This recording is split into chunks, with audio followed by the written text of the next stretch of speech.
મહાન ક્રાંતિકારી તાત્યા ભીલ તાત્યા મામાને તેમની પુણ્યતિથિ પર શત શત નમન.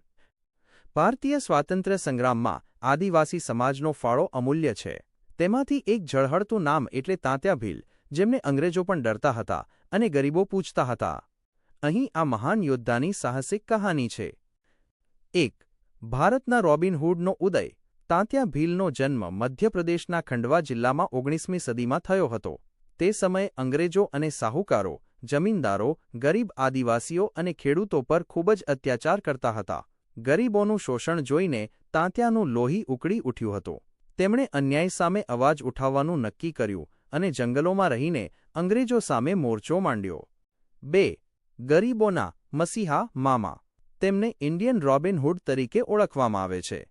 તેઓ અંગ્રેજ સરકારની તિજોરીઓ અને ક્રૂર સાહુકારોની સંપત્તિ લૂંટતા હતા. લૂંટેલું ધન તેઓ પોતાની પાસે રાખવાને બદલે ભૂખ્યા અને ગરીબ લોકોમાં વહેંચી દેતા હતા. તેઓ છોકરીઓના લગ્ન કરાવવામાં મદદ કરતા અને બહેન દીકરીઓની રક્ષા કરતા. આ પરોપકારી સ્વભાવને કારણે લોકો તેમને પ્રેમથી તાત્યા મામા કહેતા હતા. 3. ગેરિલા યુદ્ધ. છાપામાર યુદ્ધના નિષ્ણાત. તાત્યા ભીલને પકડવા અંગ્રેજ સરકાર માટે લોઢાના ચણા ચાવવા સમાન હતું. તેઓ જંગલો અને પહાડોના ખૂણે-ખૂણાથી વાકેફ હતા. તેઓ ગેરિલા યુદ્ધ, ગેરિલા વોરફેરમાં માહિર હતા. અચાનક હુમલો કરવો અને જંગલોમાં ગાયબ થઈ જવું એ તેમની વિશેષતા હતી. 1857ના સ્વાતંત્ર્ય સંગ્રામ પછી પણ તેમણે ઘણા વર્ષો સુધી અંગ્રેજોની ઊંઘ હરામ કરી નાખી હતી. 4. દગો અને બલિદાન. દરેક મહાન યોદ્ધાની જેમ તાત્યા ભીલને પણ કોઈ પરાયાએ નહીં પણ પોતાનાએ જ દગો દીધો.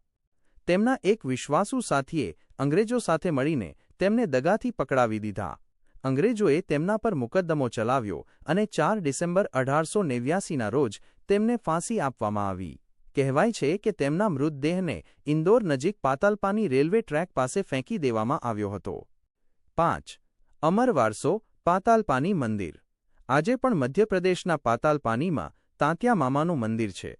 એવી માન્યતા છે કે ત્યાંથી પસાર થતી ટ્રેન જો સલામી આપવા માટે થોડીવાર ન ઊભી રહે તો તે ટ્રેનને અકસ્માત નડે છે. આજે પણ લોકો તેમને દેવતા તુલ્ય માને છે. શરીર મરી શકે છે પણ વિચાર અને સાહસ ક્યારેય મરતા નથી. તાત્યા ભીલનું જીવન આપણને અન્યાય સામે લડવાની અને ગરીબોની મદદ કરવાની પ્રેરણા આપે છે. આ વીર આદિવાસી જનનાયકને તેમની પુણ્યતિથિ પર ભાવભીની શ્રદ્ધાંજલિ.